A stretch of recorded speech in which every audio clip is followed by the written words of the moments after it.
40,000 U.S. military personnel and assets to that region over the past year to try to prevent a regional war. Iran is weakened, but the U.S. still considers it the largest state sponsor of terrorism in the world, and it has drastically reduced the time it would take to develop a nuclear weapon. It is down now to 1 or 2 weeks' time. Governor Walz, if you were the final voice in the Situation Room, would you support or oppose a preemptive strike by Israel on Iran? You have 2 minutes. Well, thank you, and thank you for those joining at home tonight. Let's keep in mind where this started. October 7th, Hamas terrorists massacred over 1,400 Israelis and took prisoners. Israel's ability to be able to defend itself is absolutely fundamental. Getting its hostages back, fundamental, and ending the humanitarian crisis in Gaza. But the expansion of Israel and its proxies is an absolute fundamental necessity for the United States to have the steady leadership there. You saw it experienced today, where along with our Israeli partners and our coalition, able to stop the incoming attack. But what's fundamental here is that steady leadership is going to matter. It's clear, and the world saw it on that debate stage a few weeks ago, a nearly 80-year-old Donald Trump talking about crowd sizes is not what we need in this moment. But it's not just that. It's those that were closest to Donald Trump that understand how dangerous he is when the world is this dangerous. His chief of staff, John Kelly, said that he was the most flawed human being he'd ever met. And both of his secretaries of defense and his national security advisors said he should be nowhere near the White House. Now, the person closest to them, Donald Trump, said he's unfit for the highest office. That was Senator Vance. What we've seen out of Vice President Harris is we've seen steady leadership. We've seen a calmness that is able to draw on the coalitions to bring them together, understanding that our allies matter. When our allies see Donald Trump turn towards Vladimir Putin, turn towards North Korea, when we start to see that type of fickleness around holding the coalitions together, we will stay committed. And as the Vice President said today we will protect our forces and our allied forces, and there will be consequences. Governor, your time is up. Senator Vance, the same question. Would you support or oppose a preemptive strike by Israel on Iran? You have 2 minutes. So, Margaret, I want to answer the question. First of all, thanks, Governor. Thanks to CBS for hosting the debate. And thanks, most importantly, to the American people who are watching this evening and caring enough about this country to pay attention to this vice presidential debate. I want to answer the question, but I want to actually give an introduction to myself a little bit, because I recognize a lot of Americans don't know who either one of us are. I was raised in a working-class family. My mother required food assistance for periods of her life. My grandmother required Social Security help to raise me, and she raised me in part because my own mother struggled with addiction for a big chunk of my early life. I went to college on the GI Bill after I enlisted in the Marine Corps and served in Iraq. And so I stand here asking to be your vice president with extraordinary gratitude for this country, for the American dream that made it possible for me to live my dreams. And most importantly, I know that a lot of you are worried about the chaos in the world and the feeling that the American dream is unattainable. I want to try to convince you tonight over the next 90 minutes that if we get better leadership in the White House, if we get Donald Trump back in the White House, the American dream is going to be attainable once again. Now, to answer this particular question, we have to remember that as much as Governor Walz just accused Donald Trump of being an agent of chaos, Donald Trump actually delivered stability in the world, and he did it by establishing effective deterrence. People were afraid of stepping out of line. Iran, which launched this attack, has received over $100 billion in unfrozen assets thanks to the Kamala Harris administration. What do they use that money for? They use it to buy weapons that they're now launching against our allies, and God forbid, potentially launching against the United States as well. Donald Trump recognized that for people to fear the United States, you needed peace through strength. They needed to recognize that if they got out of line, the United States global leadership would put stability and peace back in the world. Now, you asked about a preemptive strike, Margaret, and I want to answer the question. Look, it is up to Israel what they think they need to do to keep their country safe, and we should support our allies wherever they are when they're fighting the bad guys. I think that's the right approach to take with the Israel question. Thank you, Senator. Governor Walz, do you care to respond to any of the allegations? Well, look, Donald Trump was in office. We'll sometimes hear a revisionist history, but when Donald Trump was in office, it was Donald Trump who we had a coalition of nations that had boxed Iran's nuclear program in, the inability to advance it. Donald Trump pulled that program and put nothing else in its place. So Iran is closer to a nuclear weapon than they were before because of Donald Trump's fickle leadership. And when Iran shot down an American aircraft in international airspace, Donald Trump tweeted, because that's the standard diplomacy of Donald Trump. And when Iranian missiles did fall near U.S. troops and they received traumatic brain injuries, Donald Trump wrote it off as headaches. Look, our allies understand that Donald Trump is fickle. He will go to whoever has the most flattery or where it makes sense to him. Steady leadership like you witnessed today, like you witnessed in April. Both Iranian attacks were repelled. Our coalition is strong, and we need the steady leadership that Kamala Harris is providing. Senator Vance, the U.S. did have a diplomatic deal with Iran to temporarily pause parts of its nuclear program, and President Trump did exit that deal. He recently said, just 5 days ago, the U.S. must now make a diplomatic deal with Iran because the consequences are impossible. Did he make a mistake? You have 1 minute. Well, first of all, Margaret, diplomacy is not a dirty word, but I think that's something that Governor Walz just said is quite extraordinary. You yourself just said Iran is as close to a nuclear weapon today as they have ever been. And Governor Walz, you blame Donald Trump. Who has been the vice president for the last 3.5 years? And the answer is your running mate, not mine. Donald Trump consistently made the world more secure. Now, we talk about what the sequence of events that led us to where we are right now, and you can't ignore October the 7th, which I appreciate Governor Walz bringing up. But when did Iran and Hamas and their proxies attack Israel? It was during the administration of Kamala Harris. So Governor Walz can criticize Donald Trump's tweets, but effective, smart diplomacy and peace through strength is how you bring stability back to a very broken world.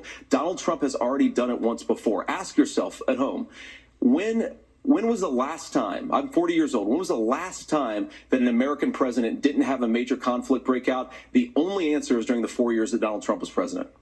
Gentlemen, we have a lot to get to. Nora? Margaret, thank you. Let's turn now to Hurricane Helene. The storm could become one of the deadliest on record. More than 160 people are dead and hundreds more are missing. Scientists say climate change makes these hurricanes larger, stronger, and more deadly because of the historic rainfall. Senator Vance, according to CBS News polling, 7 in 10 Americans and more than 60% of Republicans under the age of 45 favor the U.S. taking steps to try and reduce climate change.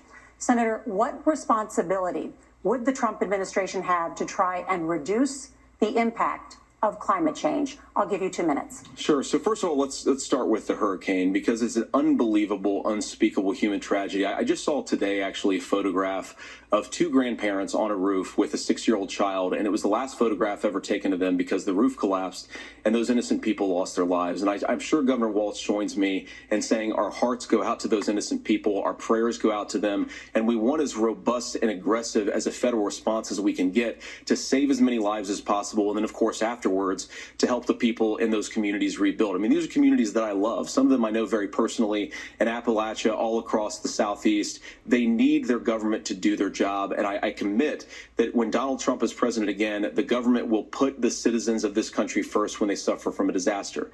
Now, Nora, you asked about climate change. I think this is a very important issue. Look, a lot of people are justifiably worried about all these crazy weather patterns. I think it's important for us, first of all, to say Donald Trump and I support clean air, clean water. We want the environment to be cleaner and safer. But one of the things that I've noticed some of our Democratic friends talking a lot about is a concern about carbon emissions, this idea that carbon emissions drives all of the climate change. Well, let's just say that's true, just for the sake of argument, so we're not arguing about weird science. Let's just say that's true. Well, if you believe that, what would you want to do? The answer is that you'd want to reshore as much American manufacturing as possible, and you'd want to produce as much energy as possible in the United States of America because we're the cleanest economy in the entire world. What have Kamala Harris's policies actually led to? More energy production in China, more manufacturing overseas, more doing business in some of the dirtiest parts of the entire world. And when I say that, I mean the amount of carbon emissions they're doing per unit of economic output. So if we actually care about getting cleaner air and cleaner water, the best thing to do is to double down and invest in American workers and the American people. And unfortunately, Kamala Harris has done exactly the opposite. Governor Walz, you have 2 minutes to respond. Well, we got close to an agreement because all those things are happening. Look, first of all, it is a horrific tragedy with this hurricane, and my heart goes out to the folks that are down there in contact with the governors. I serve as co-chair of the Council of Governors as we work together on these emergency managements. Governors know no partisanship. They work together. So all of the governors and the emergency responders are on the ground. Those happen on the front end. The federal government comes in, makes sure they're there so that we recover, but we're still in that phase where we need to make sure that they're staying there, staying focused. Now, look, coming back to the climate change issue, there's no doubt this thing roared onto the scene faster and stronger than anything we've seen. Senator Vance has said that there's a climate problem in the past. Donald Trump called it a hoax and then joked that these things would make more beachfront property to be able to invest in. What we've seen out of the Harris administration now, the Biden-Harris administration, is we've seen this investment. We've seen massive investments, the biggest in global history that we've seen in the Inflation Reduction Act, has created jobs all across the country. 2,000 in Jeffersonville, Ohio, taking the EV technology that we invented and making it here. 200,000 jobs across the country. The largest solar manufacturing plant in North America sits in Minnesota. But my farmers know climate change is real. They've seen 500-year droughts, 500-year floods back to back. But what they're doing is adapting, and this has allowed them to tell me, look, I harvest corn, I harvest soybean, and I harvest wind. We are producing more natural gas and more oil at any time than we ever have. We're also producing more clean energy. So the solution for us is to continue to move forward, that climate change is real. Reducing our impact is absolutely critical, but this is not a false choice. You can do that at the same time you're creating the jobs that we're seeing all across the country. That's exactly what this administration has done. We are seeing us becoming an energy superpower for the future, not just the current. And that's what absolutely makes sense. And then we start thinking about how do we mitigate these disasters. Thank you. Senator, I want to give you an opportunity to respond there. The governor mentioned that President Trump has called climate change a hoax. Do you agree? Well, look, what the president has said is that if the Democrats, in particular Kamala Harris and her leadership, if they really believe that climate change is serious, what they would be doing is more manufacturing and more energy production in the United States of America, and that's not what they're doing. So clearly, Kamala Harris herself doesn't believe her own rhetoric on this. If she did, she would actually agree with Donald Trump's energy policies. Now, something Governor Walz said I think is important to touch upon, because when we talk about clean energy, I think that's a slogan that often the Democrats will use here. And I'm talking, of course, about the Democratic leadership. And the real issue is that if you're spending hundreds of millions or even billions of dollars of American taxpayer money on solar panels that are made in China, number one, you're going to make the economy dirtier. We should be making more of those solar panels here in the United States of America. Some of them are, Tim, but a lot of them are being made overseas in China, especially the components that go into those solar panels. So if you really want to make the environment cleaner, you've got to invest in more energy production. We haven't built a nuclear facility, I think, one in the past 40 years. Senator. Natural gas, we got to invest more in it. Kamala Harris has done the opposite. That's raised energy prices and also meant that we're doing Senator, worse by the climate. Senator, your time is up. Governor, would you like to respond? Well, look, we're producing more natural gas than we ever have. There's no moratorium on that. We're producing more oil. But the folks know, and like I said again, these are not liberal folks. These are not folks that are Green New Deal folks. These are farmers that have been drought one year, massive flooding the next year. They understand that it makes sense. Look, our number one export cannot be topsoil from erosion from these massive storms. We saw it in Minnesota this summer. And thinking about how do we respond to that, we're thinking ahead on this. And what Kamala Harris has been able to do in Minnesota, we're starting to weatherproof some of these things. The infrastructure law that was passed allows us to think about mitigation in the future. How do we make sure that we're protecting by burying our power lines? How do we make sure that we're protecting lakefronts and things that we're seeing more and more of? But to call it a hoax and to take the oil company executives to Mar-a-Lago, say, give me money for my campaign, and I'll let you do whatever you want. We can be smarter about that, and an all-above energy policy is exactly what she's doing, creating those jobs right here. Governor, your time is up. The overwhelming consensus among scientists is that the Earth's climate is warming at an unprecedented rate. Margaret? Thank you, Nora. We're going to turn now to immigration. The crisis at the U.S.-Mexico border consistently ranks as one of the top issues for American voters. Senator Vance, your campaign is pledging to carry out the largest mass deportation plan in American history and to use the U.S. military to do so. Could you be more specific about exactly how this will work?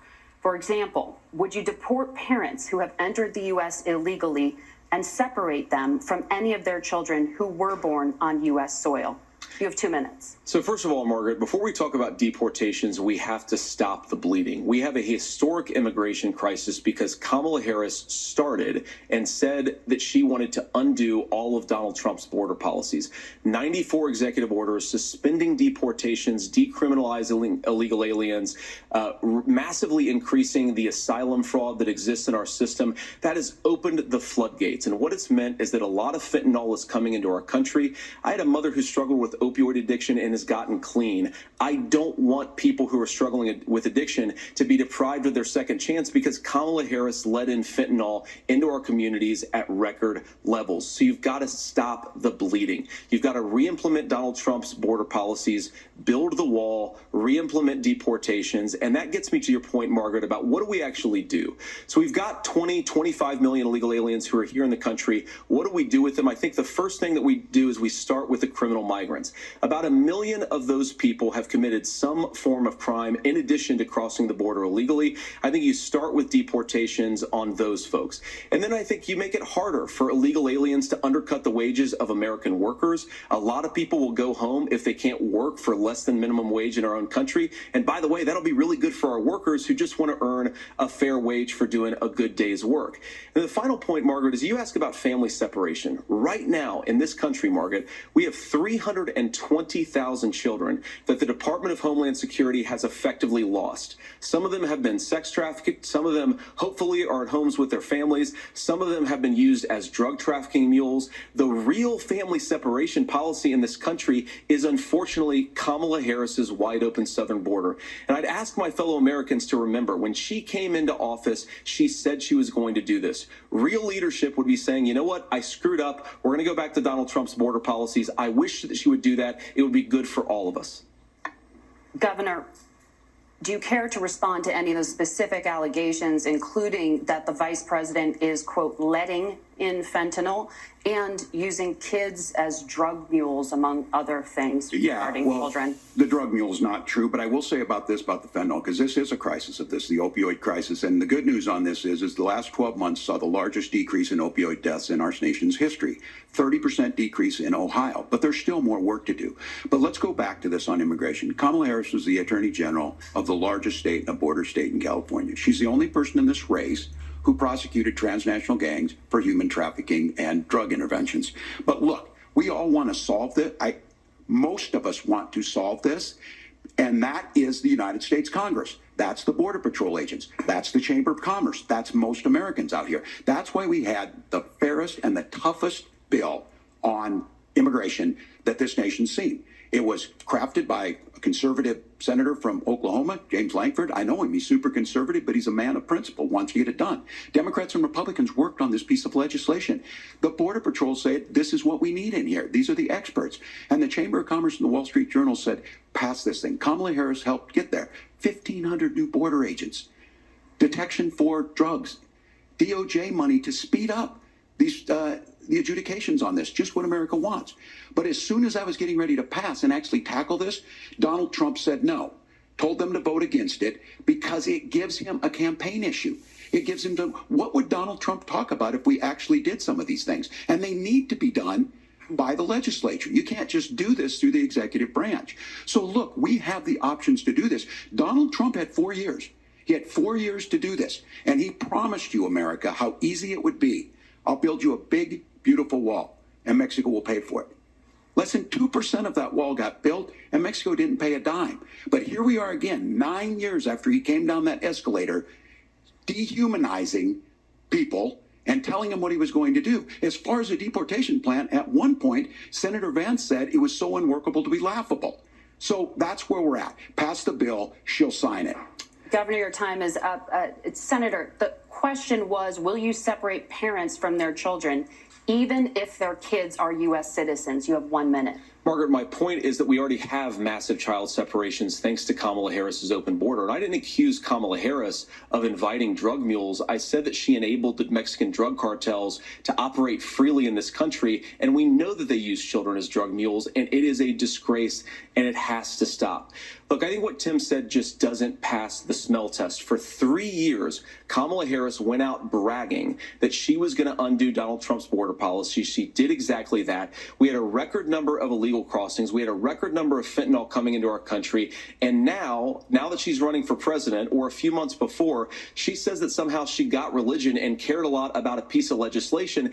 The only thing that she did when she became the vice president, when she became the appointed border czar, was to undo 94 Donald Trump executive actions that opened the border. This problem is leading to massive problems in the United States of America. Parents who can't afford health care, schools that are overwhelmed. It's got to stop, and it will when Donald Trump is president again. Senator, your time is up. Governor, what about our CBS News polling, which does show that a majority of Americans, more than 50%, support mass deportations? Look, we fix this issue with a bill that is necessary, but the issue on this is what happens when you don't want to solve it. You demonize it. And we saw this, and Senator Vance, and it surprises me on this, talking about and saying, I will create stories to bring attention to this. That vilified a large number of people who were here legally in the community of Springfield. The Republican governor said, it's not true, don't do it. There's consequences for this. There's consequences. We could come together. Senator Langford did it. We could come together and solve this if we didn't let Donald Trump continue to make it an issue. And the consequences in Springfield were the governor had to send state law enforcement to escort kindergartners to school. I believe Senator Vance wants to solve this, but by standing with Donald Trump and not working together to find a solution, it becomes a talking point. And when it becomes a talking point like this, we dehumanize and villainize other human beings. Tim, Governor, your time is up. Senator, I'll give you 1 minute, but let me just ask you the question first. The governor has made the point, and I think as a sitting lawmaker, you know that Congress controls the purse strings and any funding. So you have said repeatedly that Donald Trump would, through executive action, solve this. Do you disagree that Congress controls the purse strings and would need to support many of the changes that you would actually want to implement? You have 1 minute. Look, Margaret, first of all, the gross majority of what we need to do at the southern border is just empowering law enforcement to do their job. I've been to the southern border more than our border czar, Kamala Harris, has been, and it's actually heartbreaking because the Border Patrol agents, they just want to be empowered to do their job. Of course, additional resources would help, but most of this is about the president and the vice president empowering our law enforcement to say, if you try to come across the border illegally, you've got to stay in Mexico, you've got to go back through proper channels. Now, Governor Walz brought up the community of Springfield, and he's very worried about the things that I've said in Springfield. Look, in Springfield, Ohio, and in communities all across this country, you've got schools that are overwhelmed, you've got hospitals that are overwhelmed, you've got housing that is totally unaffordable because we brought in millions of illegal immigrants to compete with Americans for scarce homes. The people that I'm most worried about in Springfield, Ohio, are the American citizens who have had their lives destroyed by Kamala Harris's open border. It is a disgrace, Tim. And I actually think, I agree with you. I think you want to solve this problem, but I don't think that Kamala Harris does. Senator, your time is up. Governor, you have 1 minute to respond. Yeah, well, it is law enforcement that asked for the bill. They helped craft it. They're the ones that supported it. That's because they know we need to do this. Look, this issue of continuing to bring this up, of not dealing with it, of blaming migrants for everything. On housing, we could talk a little bit about Wall Street speculators buying up housing and making them less affordable, but it becomes a blame. Look, this bill also gives the money necessary to adjudicate. I agree. It should not take 7 years for an asylum claim to be done. This bill gets it done in 90 days. Then you start to make a difference in this, and you start to adhere to what we know, American principles. Look, I don't talk about my faith a lot, but Matthew 25:40 talks about, to the least amongst us you do unto me. I think that's true of most Americans. They simply want order to it. This bill does it. It's funded. It's supported by the people who do it. And it lets us keep our dignity about how we treat other people. Thank you, Governor. And just to clarify for our viewers, Springfield, Ohio does have a large number of Haitian migrants who have legal status, temporary protected status. Margaret, but thank you, Senator. We have so much to get to. Margaret, I think it's important we're because going to turn now to the economy. Thank Margaret, you. the rules were that you guys weren't going to we're- fact check, and since you're fact checking me, I think it's important to say what's actually going on. So there's an application called the CBP One app, where you can go on as an illegal migrant, apply for asylum or apply for parole, and be granted legal status at the wave of a Kamala Harris open border wand. That is not a person coming in, applying for a green card and waiting for 10 years. That is the facilitation of illegal immigration, Margaret, by our own Thank you, Senator, for leadership. describing the legal process. We have so much to get to, Senator. Those laws have been on the books since 1990. Thank you, gentlemen. The We want to CBP have One app has not been on the books since 1990. It's something that Kamala Harris created, Margaret. Gentlemen, the audience can't hear you because your mics are cut. We have so much we want to get to. Thank you for explaining the legal process. Nora. Thank you, Margaret. The economy is a top concern for voters. Each of your campaigns has released an economic plan, so let's talk about the specifics. Governor Walz, Vice President Harris unveiled a plan that includes billions in tax credits for manufacturing, housing, and a renewed child tax credit. The Wharton School says your proposals will increase the nation's deficit by $1.2 trillion. How would you pay for that without ballooning the deficit? Governor, I'll give you 2 minutes. Yeah, thank you. And Kamala Harris and I do believe in the middle class because that's where we come from. We both grew up in that. We understand. So those of you out there listening tonight, you're hearing a lot of stuff back and forth, and it's good. It's healthy. That's what this is supposed to happen. You should be listening. How's this going to impact me? The bold forward plan that Kamala Harris put out there is talking about this housing issue. The one thing is there's 3 million new houses proposed under this plan with down payment assistance on the front end to get you in a house. A house is much more than just an asset to be traded somewhere. It's foundational to where you're at. And then making sure that the things you buy every day, whether they be prescription drugs or other things, that there's fairness in that. Look, the $35 insulin is a good thing, but it costs $5 to make insulin. They were charging $800 before this law went into effect. As far as the housing goes, I've seen it in Minnesota. 12% more houses in Minneapolis, prices went down on rent 4%. It's working. And then making sure tax cuts go to the middle class. $6,000 child tax credit, we have one in Minnesota, reduces childhood poverty by 1/3. We save money in the long run, and we do the right thing for families. And then getting businesses off the ground. The law as it stands right now is $5,000 tax credit for small business, increasing that to $50,000. Now, this is a philosophical difference between us. Donald Trump made a promise, and I'll give you this. He kept it. He took folks to Mar-a-Lago, said, you're rich as hell, I'm going to give you a tax cut. He gave the tax cuts that predominantly went to the top class. What happened there was an $8 trillion increase in the national debt, the largest ever. Now he's proposing a 20% consumption or sales tax on everything we bring in. Everyone agrees, including businesses, it would be destabilizing it, it would increase inflation and potentially lead to a recession. Look, this is simple for you. Where are we going? Kamala Harris has said to do the things she wants to do, we'll just ask the wealthiest to pay their fair share. When you do that, our system works best, more people are participating in it, and folks have the things that they need. Senator, I want to give you a moment to respond on that. But similarly, the Wharton School has done an analysis of the Trump plan and says it would increase the nation's deficit by $5.8 trillion. My question is the same for you. How do you pay for all that without ballooning the deficit? I'll give you 2 minutes.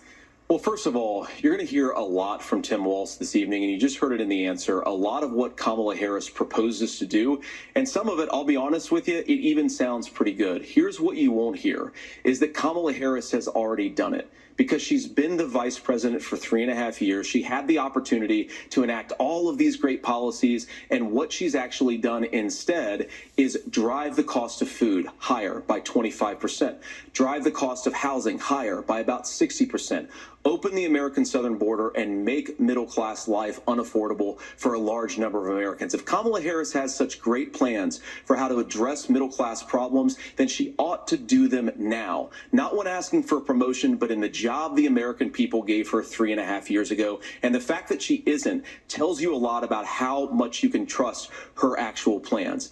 Now, Donald Trump's economic plan is not just a plan, but it's also a record. A lot of those same economists attack Donald Trump's plans, and they have PhDs, but they don't have common sense and they don't have wisdom, because Donald Trump's economic policies delivered the highest take-home pay in a generation in this country, 1.5% inflation, and to boot, peace and security all over the world. So when people say that Donald Trump's economic plan doesn't make sense, I say look at the record. He delivered rising take-home pay for American workers. Now, Tim admirably admits that they want to undo the Trump tax cuts. But if you look at what was so different about Donald Trump's tax cuts, even from previous Republican tax cut plans, is that a lot of those resources went to giving more take-home pay to middle class and working class Americans. It was passed in 2017, and you saw an American economic boom unlike we've seen in a generation in this country. That is a record that I'm proud to run on, and we're going to get back to that common sense wisdom so that you can afford to live the American dream again. I know a lot of you are struggling. I know a lot of you are worried about paying the bills. It's going to stop when Donald Trump brings back common sense to this country. Governor, do you want to respond to that? What has Kamala Harris done for the middle class? Yeah, well, Kamala Harris's day one was Donald Trump's failure on COVID that led to the collapse of our economy. We were already before COVID in a manufacturing recession, but 10 million people out of work, largest percentage since the Great Depression. 9 million jobs closed on that. That was day one. Whether it was the Infrastructure Act or other things we moved. Made a question about experts, said this. I've made a note of this. Economists can't be trusted. Science can't be trusted. National security folks can't be trusted.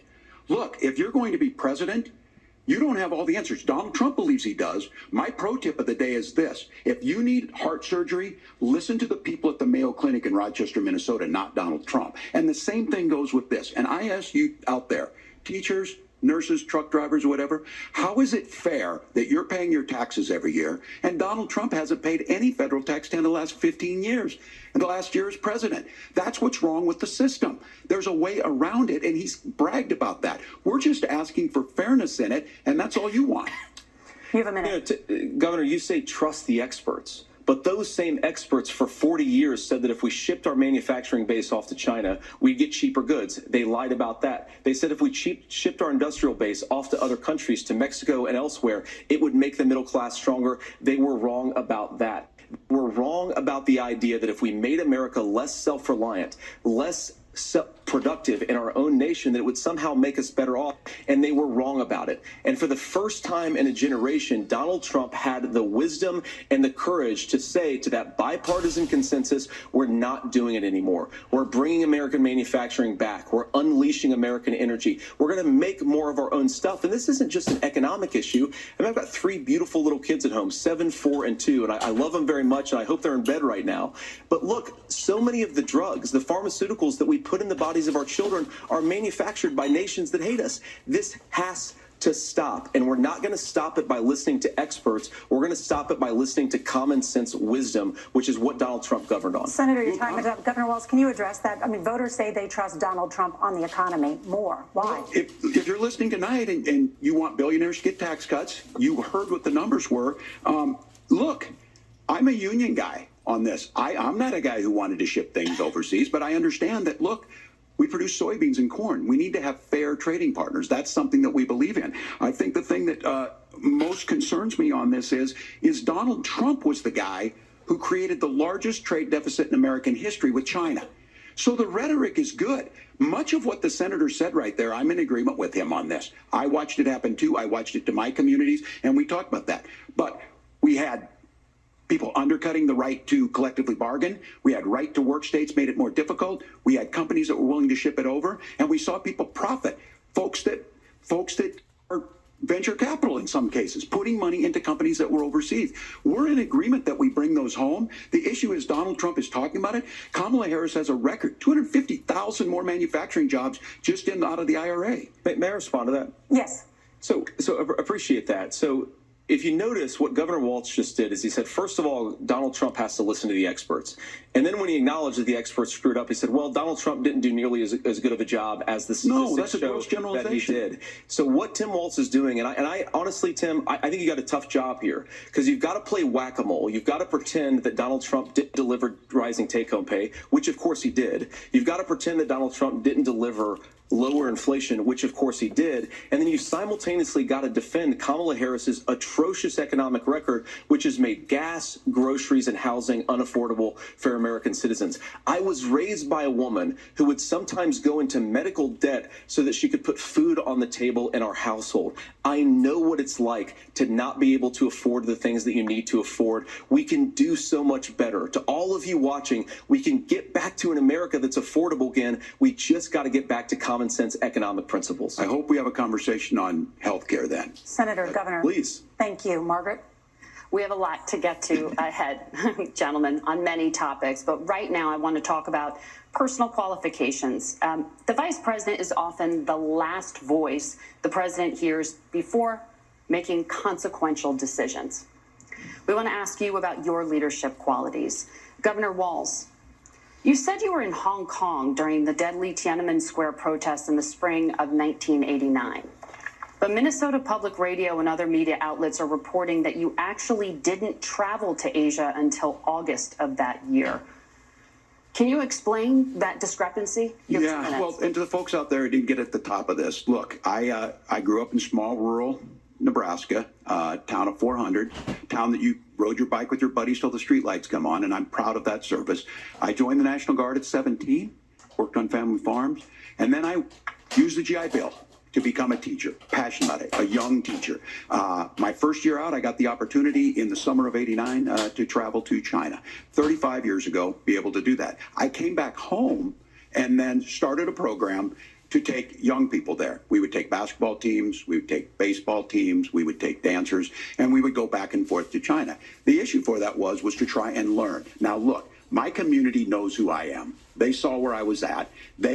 Look, I will be the first to tell you, I have poured my heart into my community. I've tried to do the best I can, but I've not been perfect. And I'm a knucklehead at times, but it's always been about that. Those same people elected me to Congress for 12 years. And in Congress, I was one of the most bipartisan people, working on things like farm bills that we got done, working on veterans benefits. And then the people of Minnesota were able to elect me to governor twice. So look, my commitment has been from the beginning to make sure that I'm there for the people, to make sure that I get this right. I will say more than anything.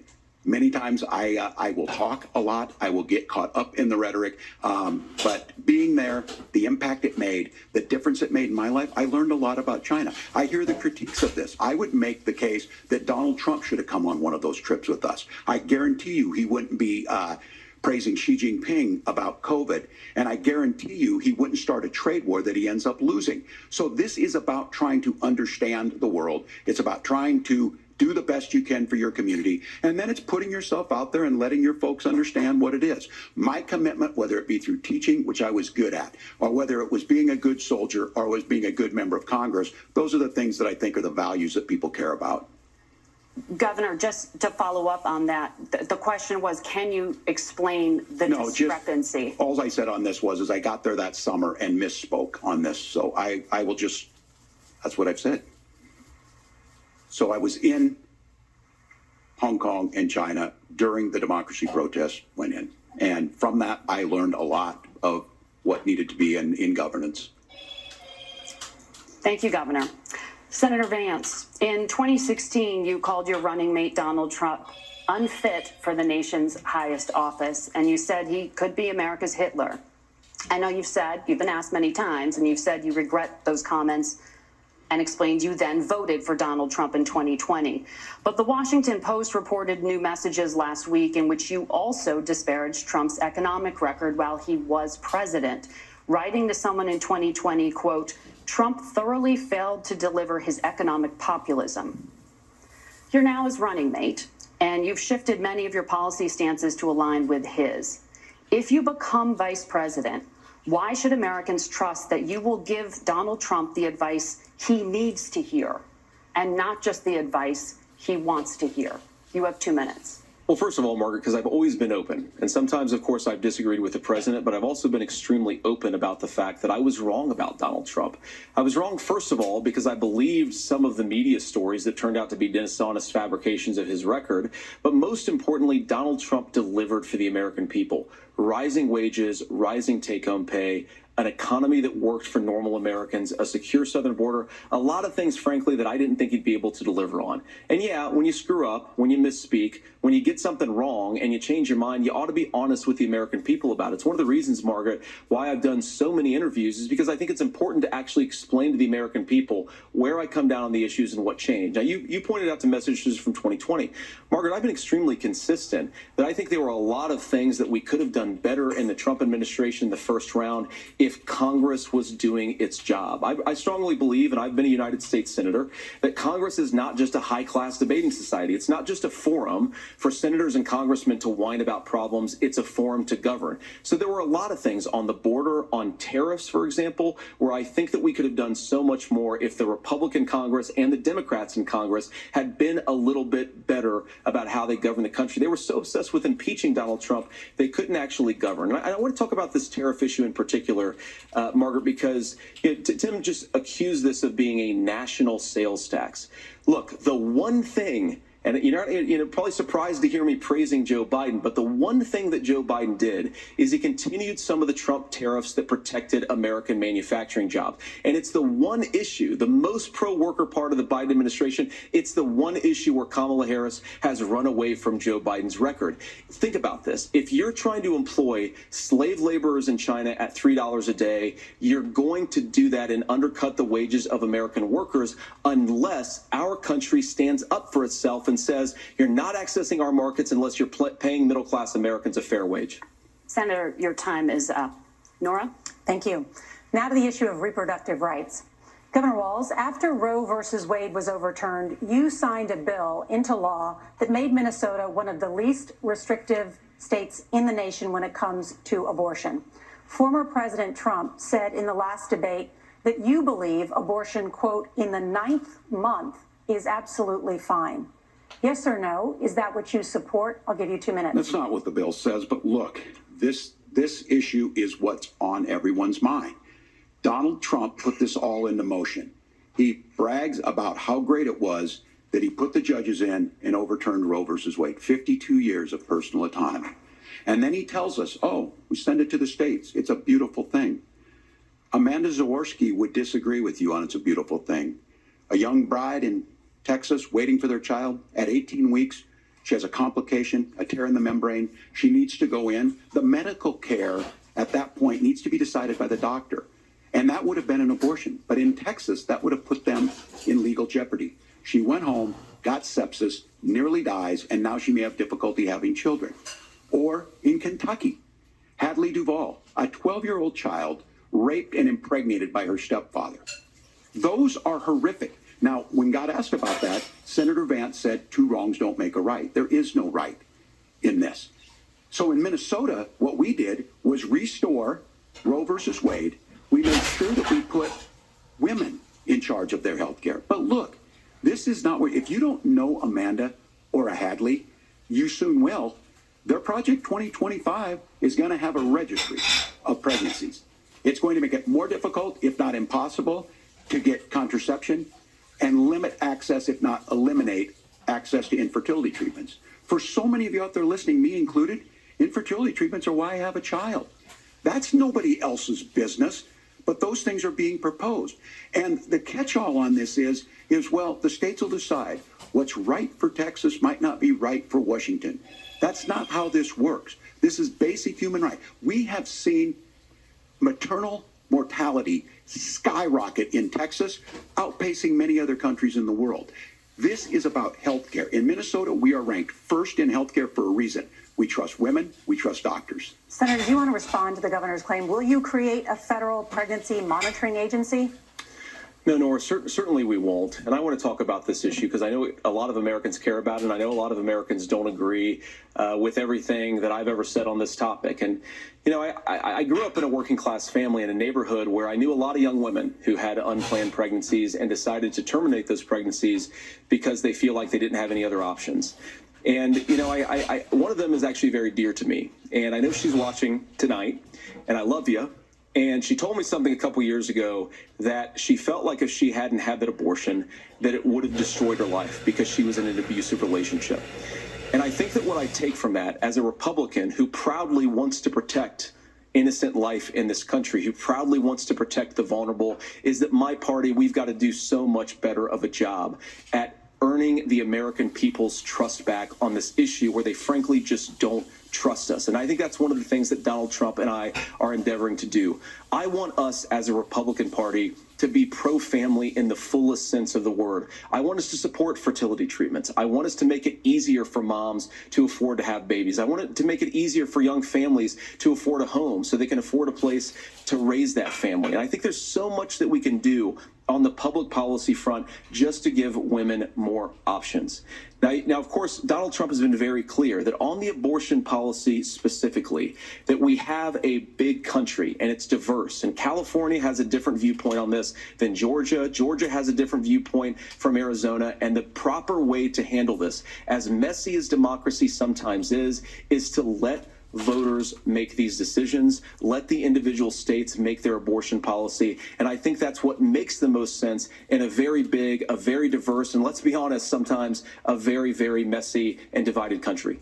Governor, would you like to respond and also answer the question about restrictions? Yeah, well, the question got asked and Donald Trump made the accusation that wasn't true about Minnesota. Well, let me tell you about this idea that there's diverse states. There's a young woman named Amber Thurman. She happened to be in Georgia, a restrictive state.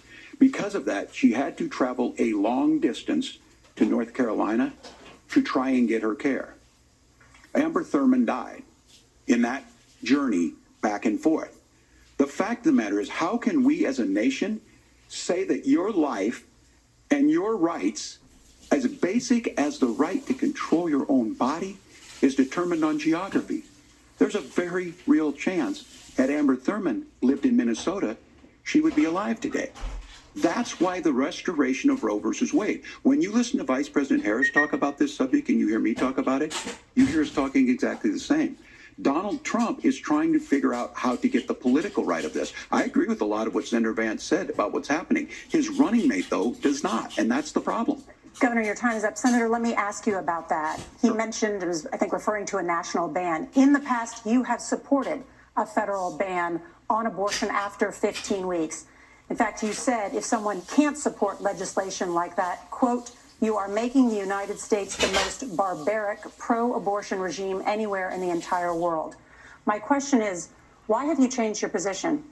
Well, Nora, first of all, I never supported a national ban. I did when I was running for Senate in 2022 talk about setting some minimum national standard. For example, we have a partial birth abortion ban in place in this country at the federal level. I don't think anybody's trying to get rid of that, or at least I hope not, though I know that Democrats have taken a very radical pro-abortion stance. But Nora, you know, one of the things that changed is in the state of Ohio, we had a referendum in 2023, and the people of Ohio voted overwhelmingly, by the way, against my position. And I think that what I learned from that, Nora, is that we've got to do a better job at winning back people's trust. So many young women would love to have families. So many young women also see an unplanned pregnancy as something that's going to destroy their livelihood, destroy their education, destroy their relationships. And we have got to earn people's trust back. And that's why Donald Trump and I are committed to pursuing pro-family policies, making childcare more accessible, making fertility treatments more accessible, because we've got to do a better job at that. And that's what real leadership is. Governor, your response. I'm going to respond on the pro-abortion piece of that. No, we're not. We're pro-women. We're pro-freedom to make your own choice. We know what the implications are to not be that. Women having miscarriages, women not getting the care, physicians feeling like they may be prosecuted for providing that care. And as far as making sure that we're educating our children and giving them options, Minnesota's a state with one of the lowest teen pregnancy rates. We understand that too. We know that the options need to be available, and we make that true. We also make it, we're a top 3 state for the best place to raise children. But these two things to try and say that we're pro-children, but we don't like this, or you guys are pro-abortion, that's not the case at all. We are pro-freedoms for women to make their choices, and we're going, and Kamala Harris is making the case, to make options for children more affordable, a $6,000 child tax credit, but we're not going to base that on the backs of making someone like Amber Thurman drive 600 miles to try and get health care. Senator? May I respond to that? First of all, Governor, I agree with you. Amber Thurman should still be alive, and there are a lot of people who should still be alive, and I certainly wish that she was. And maybe you're free to disagree with me on this and explain this to me, but as I read the Minnesota law that you signed into law, the statute that you signed into law, it says that a doctor who presides over an abortion where the baby survives, the doctor is under no obligation to provide life-saving care to a baby who survives a botched late-term abortion.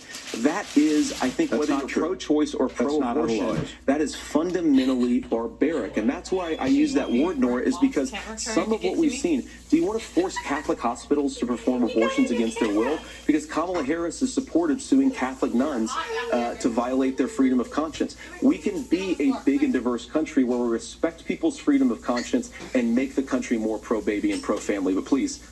Yes, Governor, please respond. Look, this is one where there's always something there. This is a very simple proposition. These are women's decisions to make about their healthcare decisions, and the physicians who know best when they need to do this. Trying to distort the way a law is written to try and make a point, that's not it at all. What was I wrong about, Governor? Please tell me, what was I wrong about? That is not the way the law is written. Look, I've given I've given this advice on a lot of things, that getting involved, that's been misread, and it was fact-checked at the last debate. But the point on this is there's a continuation of these guys to try and tell women or to get involved. I use this line on this, just mind your own business on this. Things work best when Roe versus Wade was in place. When we do a restoration of Roe, that works best. That doesn't preclude us from increasing funding for children. It doesn't increase us from making sure that once that child's born, like in Minnesota, they get meals, they get early childhood education, they get health care.